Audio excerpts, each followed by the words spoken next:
I like this part of breast milk in children. Just hush there a little. You mean if the mother breastfeed the child Yes. exclusively, who now will not be affected by the obesity, the mother or the child? Okay. It's more of a win and win situation for the mother and for the baby. Okay. So if the mother breastfeeds exclusively, to the mother, she sheds weight because it is the fat that is used in producing the breast milk. Wow. Okay, so this is just one of the benefits of exclusive breastfeeding to the mother. Okay. Now, to the baby, if the baby is exclusively breastfed, overweight is not a problem. The child will not even be overweight. Okay. The weight of the child will be within as expected for that particular age. But then, the moment you try introducing every other stuff within that period of exclusive breastfeeding that is expected, then you see the children getting fat. And then our parents were always worried. The child is not adding weight. The child is not adding weight. You see other people's children, they are adding weight. You are just worried. So what do you want to do? You pump more. Feed the child with every other junks that you have. And then the child begin to blow, and we take it as a normal sign of being healthy or being a sign of well-to-do also in the society. But then it's a challenge, a health challenge. That's true. That's true, doctor. Just that we have this notion to agree with you that the bigger you are, the richer you are living well and all that. Meanwhile, it's actually a health challenge. Yes. Okay. Enlighten us more on how to prevent obesity. Okay. So how do we prevent it? But then before we go to prevention, the other thing would be, what are some of these risks? What are some of these diseases that you're prone to when you're obese? Before we'd also look at what's the normal weight for every individual. Okay. Then we'll now come to discuss the body mass index, BMI. So it's expected that your BMI should fall below 25 kg per meter square. So how do we get that? We'll check your weight, and then we'll check your height. So you see, when you walk to the facility, you see why it's important your height is checked. You see why it's important your weight is also checked, because we would want to know what's your BMI. So if we are going to address it, we start addressing it at the first point of presentation. Now, any BMI, if the BMI is above 25, because if it's above 25 to 29.9 kg per meter square, it is defined as grade 1 obesity. Now, from 30 to 39.9 kg per meter square is grade 2 obesity. So the grade 2 is the obesity itself. Wow. The grade 1 is you are just overweight. We'll say, okay, yeah, you're overweight, please do something. Grade 2, this is obesity itself. But then there's even another one that is greater than the grade 2, the grade 3, which is in term morbid obesity. Morbid obesity, that's the BMI is 40 kg per meter square and above. But then if you are in grade 2, grade 1, 2 and 3, what are some of the risk challenge? You are prone to coming down with coronary heart disease. Okay, you are prone to coming down with stroke. You are prone to coming down with diabetes, especially type 2 in our environment. You're prone to coming down with osteoarthritis because the weight up, the lower limbs cannot accommodate the weight up there. You're also prone to coming down with some mental health challenge, so that you're anxious, anxiety, depression.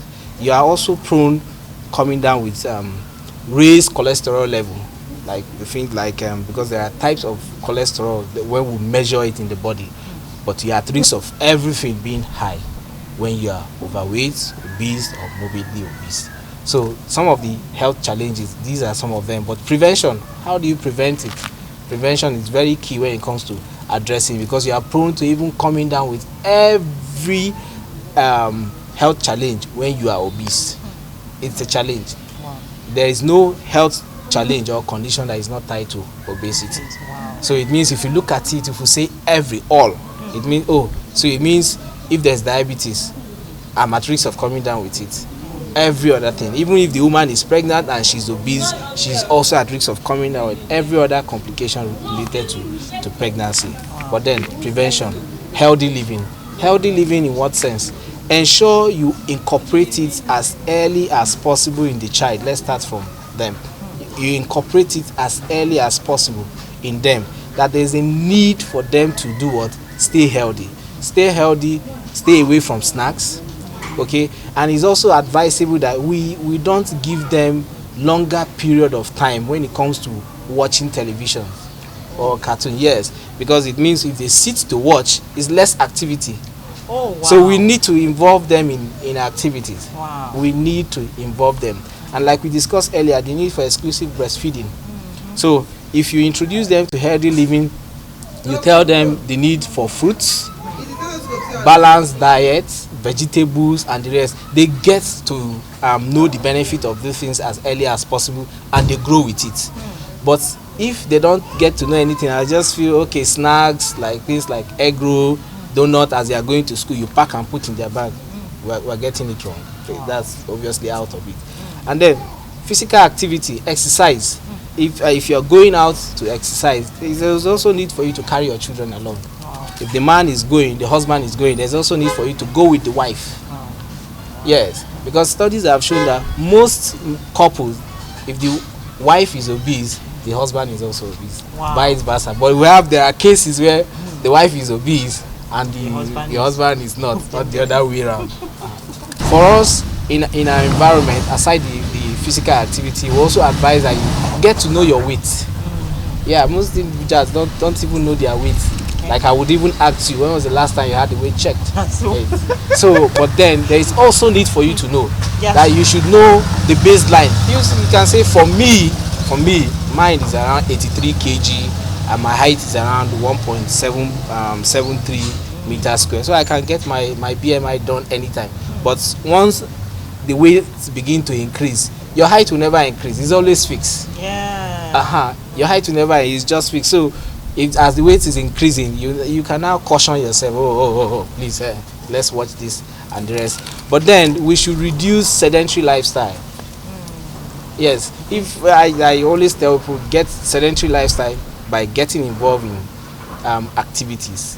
You can walk from here to the road instead of using the car or using the normal motorcycle. You can just walk it out. And then we also advocate the exercise you're going to do. For in a week, you should have 2.5 hours of exercise, or let's say 150 minutes or 300 of it within a week to keep yourself. Yes, and then like we discussed, get adequate amount of sleep. You don't sleep well, there's the alteration in the brain system, and that puts you at risk of craving anything you just want to see because you are stressed. You want to be eating. And then let's reduce the amount of stress, because you are always stressed out. You are looking for simple sources of energy, things that can just boost it up at every point in time, so you crave the more. Wow. Yeah. Just enlighten us a bit more on the types of food aside from the snacks we talk about. Okay, our daily. Yes, for us here in Nigeria, the normal routine would always be we would want to eat a heavy food. But what is obtainable? The ideal should be you eat heavy food for breakfast, less amount in the afternoon, and then moderate amounts rather in the afternoon, and then at night you eat like a beggar, like you don't even know what to eat. Not because there is no food, but because you don't want the GI to be stressed and you think you're going to bed right away, so less amount. So what type of food are we expecting? So even though if you're going to eat rice, we expect you to balance it up with some carrots, cucumber, vegetables, even the stew vegetables, and we expect you to balance it with some fish or meat, or better still, if you cannot afford, crayfish. And then as part of balanced diet, adequate hydration, in quote, water intake is also important. So if your water intake is not adequate, you're also at risk of coming down with obesity. So that's another concern for us. Okay. Yes. Okay, so in the case of obesity, does it affect, should you be down with a disease? Will obesity in any way affect the treatment?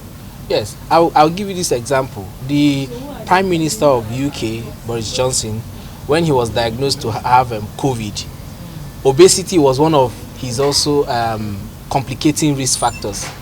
So during the period of treatment, his own treatment, he was advised to do what? To shed weight. So obesity complicates background health challenge.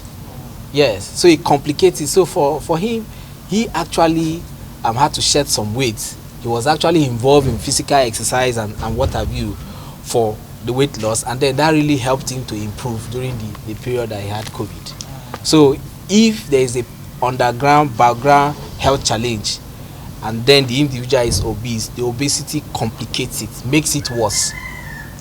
Yes, that we've never seen any disorder where we don't say never in medicine, but we are yet to find one where we say obesity helps this one, but in most cases it complicates any coexisting background disease. Healthy living is important. Obesity is not a sign that you have too much. Obesity is a health challenge, it's a disorder. Our advice is that you stay away from obesity, get exercise, eat balanced diet, and as often as possible get to know your weight. All right, there you have it. We've been talking obesity with our in-house doctor, in-house physician, Dr. OKON. You've heard it. Please stay away from obesity. It is not a sign of wealthiness or healthy living.